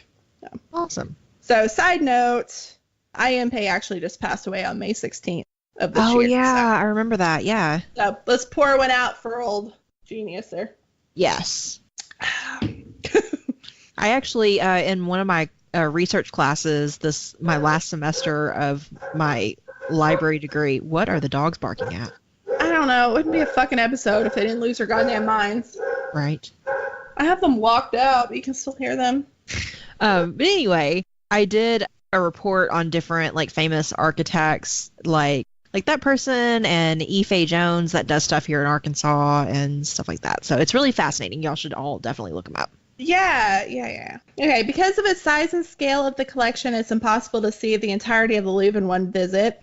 The museum reported about 8.1 million visitors in 2017, so prepare for crowds, especially around the Mona Lisa. Like I said, when I went, they gave us 2 hours, and that was bullshit, so Yes. I'm a little bitter. And as of 2018, admission to the entire museum cost 15 euros. Admission is free for anyone under 18, which I thought was really cool. 18 is pretty old. Most things in the U.S. is usually 6. So Yeah. that's awesome. And they also give free admission to teachers, art teachers, pass holders, and people with disabilities. And it's also free on days like Bastille Day, which is July 14th.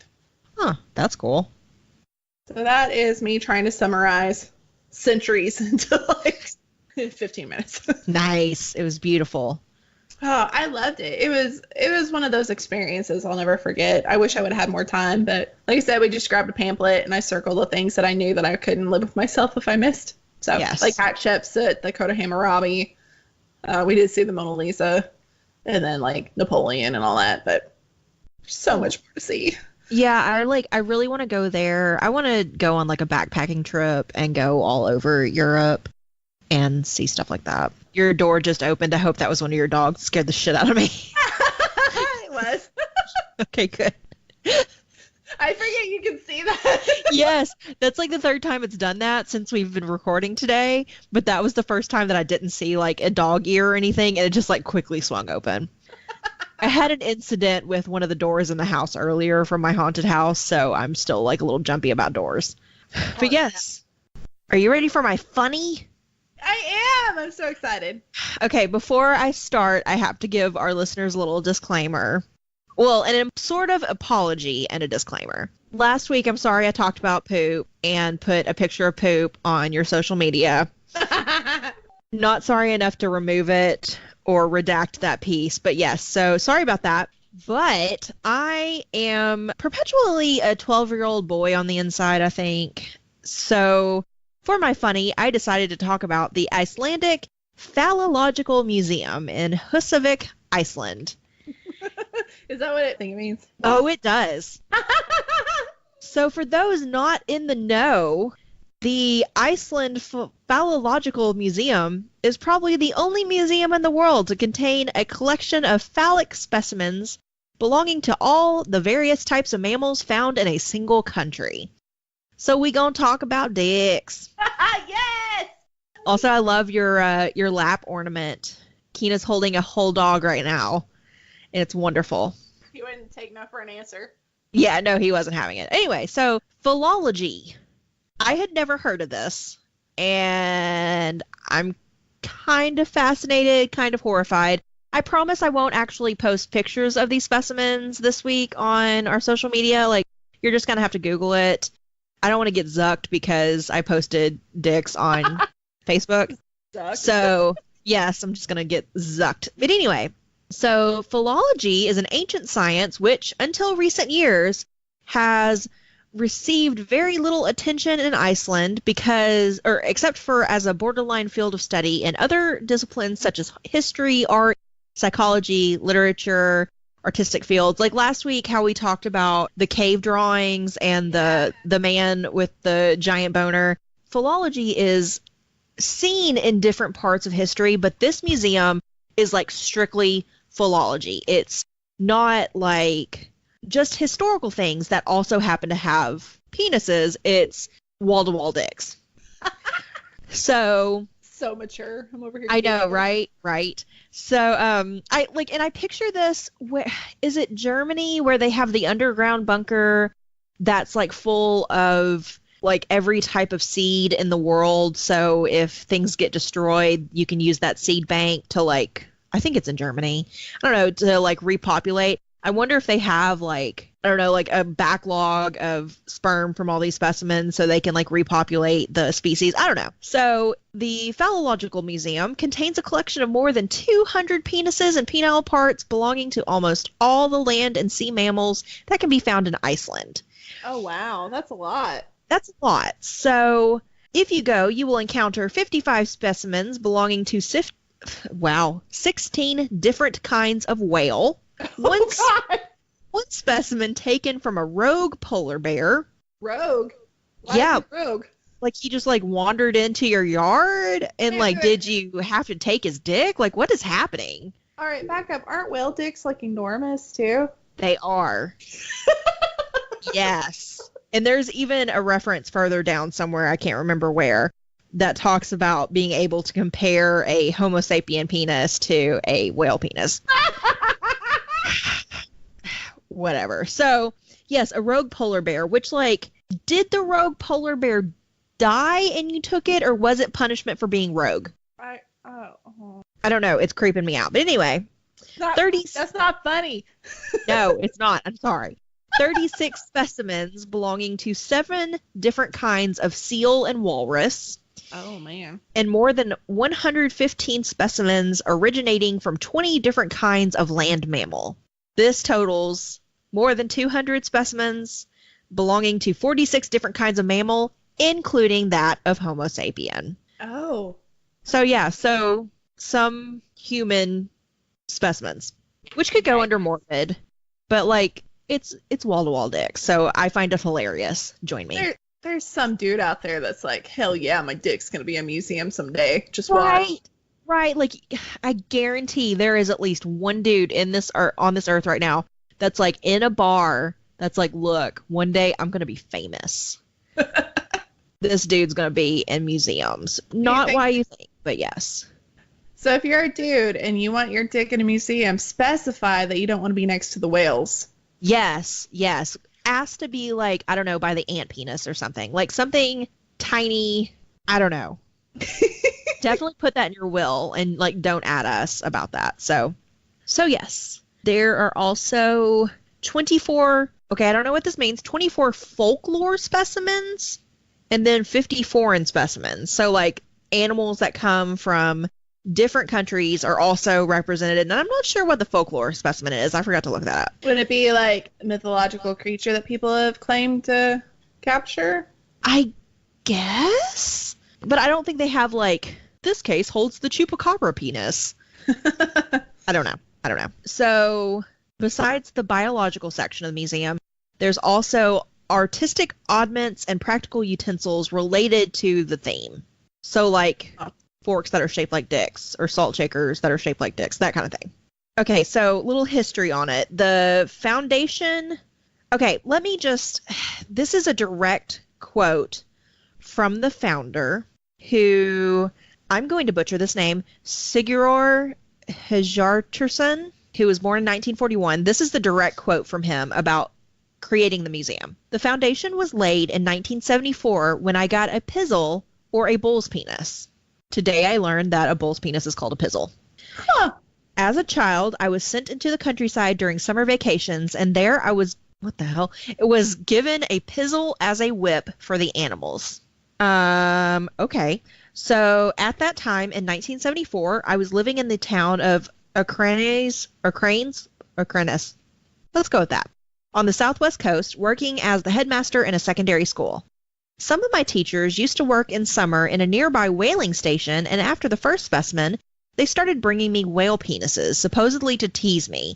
That's a weird fucking way to tease a kid. Or to tease a headmaster. Also, those are huge and heavy. That's a lot of work, too.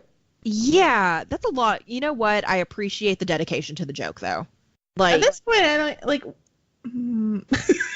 like, is it even a joke, or is it just some weird fetish some kid? Like, I'm going to bring you whale penis.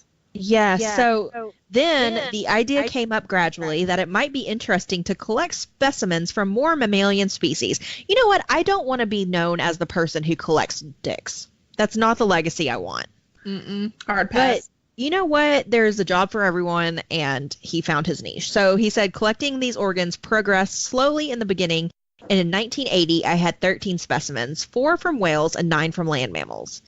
In 1990, there were 34 specimens, and when the museum opened in Reykjavik in August 1997, the specimens were 62 in number. In the spring of 2004, the museum moved to the small fishing village of Husavik, the whale-watching capital of Europe. That's a good place to live if you like to collect whale penises, apparently. And it was moved back to Reykjavik in the autumn of 2011 and opened there under the direction of a new curator. So yes. He said the reaction of visitors has been very favorable. There's been more than 100 articles about the museum published in over 26 countries all over the world. The visitor numbers increase every year. The numbers rise? Yes, they rise to the occasion.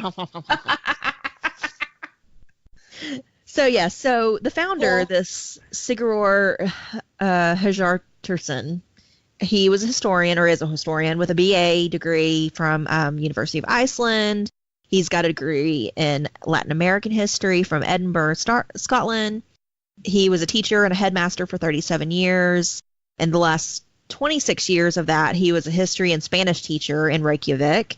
In 2004, he retired in Husavik. He's translated books, mostly on Latin American history and all that. So I don't know where the disconnect came between like his actual education and his hobby, but I've got to respect the game. So I wanted to say, so his son, Hjortur Giseli Sigurðsson, used to be a logistics manager, but then he became the curator in 2011. And as I was looking up how to say his name, which I never fully figured out how to do, I found that he is on IMDb because he was in a documentary about this museum. It's called The Final Member. Yes. And I did not know I needed to watch this until I looked it up. The tagline is, "The world's only penis museum needs one last endowment." Whatever that means. It's listed as documentary, comedy, and drama. Penis puns. Right. So we definitely need to watch it.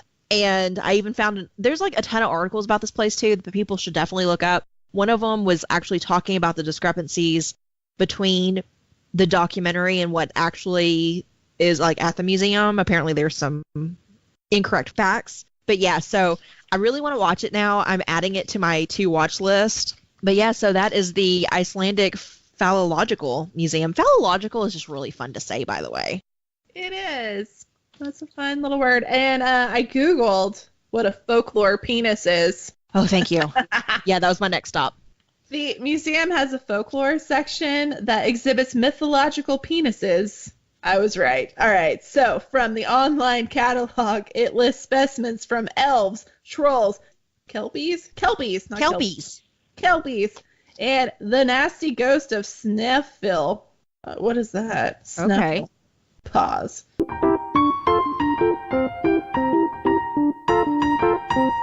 A 700,000-year-old glacier. No. Oh, that's a place. It's a glacier, Dick? It's a place. Okay. A ghost of a glacier place. Okay. Okay. They say that they have an elf penis, which is the museum's. I'm sorry. They say they have an elf penis that the museum's catalog describes it as unusually big and old. Okay, so obviously it's from an elf. It's among his favorites that... How did you say his name? Sigor? Sigor. It's his favorite. Yes. The unusually big and old elf penis is his favorite. Of course it is, because of course he has a famous favorite penis. Don't we all? Oh, it gets better. It cannot be seen as Icelandic folklore holds that elves and trolls are invisible. What? What the actual fuck? So does he just have like an empty cabinet and is like, behold, it is invisible. Tisk. I'm calling shenanigans. It also says that they have a penis of a merman, a one-legged, one-armed, and one-eyed monster called a beach mermer. Of course it's a one-eyed monster. Yikes. Sorry, guys. And an Icelandic Christmas lad found dead at the foot of a mountain in 1985, whose penis was presented to the museum by a former mayor of Reykjavik. Oh, Reykjavik. Jesus. That's not mythological. I only know how to pronounce Reykjavik because of when the volcano exploded there, and it was on the news a lot. Oh no, I just saw Will Dick. Oh no. Oh, I managed to not actually see any like up close pictures of penises while I was researching it because I did not want to. Says they're preserved by formaldehyde, pickling, drying, stuffing, and salting. Stuffing. Salting. Like herring. I don't like it. The bull has been converted to a walking stick. Oh my god. Of course it has. Oh, I need to stop reading, but I can't. Stop it. Oh my Stop God. It. Some of these are like full blowners, if you know what I mean. I'm going to put my phone down now. I was going to say, just put it down. I'm going to get some weird ass ads. Yeah, Terry was complaining about something he was looking up the other day. He was like, yeah, I'm going to get really weird ads. And I was like, yeah, welcome to the life of researching for the podcast. Yeah. Oh, man. Ooh, I do want to go to Iceland. They have those glass tents you can stay at to look at the northern lights. Yes, I just sent Terry one of those articles the other day about how I want to stay there. Be like, sorry, honey, we're going to watch the northern lights, and then we're going to go to the Penis Museum tomorrow. Yes, that's just a thing that's going to happen. It's on my bucket list. It has to. I mean, for the experience, at least. Yes. Oh, my gosh. So, yeah. Bucket list. Yes. So that's all about museums. I almost said all about dicks. It's all about museums. Also, yes. Yes. Patron shout out, Patreon shout out while I'm thinking about it. Yeah. This week's shout out is to Natalie Culbreth, who was one of my roommates in college. And she's wonderful and amazing. And we actually met because our very first day of freshman year in the dorms, I passed out in the hall meeting. Oh, and my roommate kneed me in the face as I fell, and I got a bruise. But Natalie and her roommate at the time stayed behind to make sure I was okay, and we became friends. Aw, that's sweet. Yes, so we shared a bedroom our sophomore year and had lots of fun times, and now she's in LA and wonderful, and I love her and I miss her, and I was so pumped when I saw her name pop up. We love you, Natalie. We love you. Thank you so much. Yes. And if you'd like to join Patreon, it is www.patreon.com/historicalafpod. And we have 2 tiers right now. The Fierce AF, that is our book list, which is a curated list of fiction and nonfiction books relating to our topics every week. And then we have a historical bucket list with places that you should go involving the places we talk about. And it also comes with a social media shout out and our undying gratitude. Yes. Our second tier is Majestic AF, and you get all the goodies from the first one, plus you get some bloopers, deleted scenes. You get the episode a day or 2 early, depending on how fast I edit. And then you also get a shout out on air, like you just heard, and you also get a Q&A party with us. We also have Drunk Dives, which we have one up right now, which is Anne Boleyn. We did the historical inaccuracies of the other Boleyn girl, and you guys, I had a lot of feelings. So many. Yes. Oh my God, and so much drunk. I was so drunk. Yeah, it's a good time. You should join Patreon and listen. And also, finally, if you're on Patreon, you get to choose our weekly themes. Be sure to vote. Yes, just vote on it. Yes, the museum topic came from our Patreon poll. Yes, and right now there is a tie.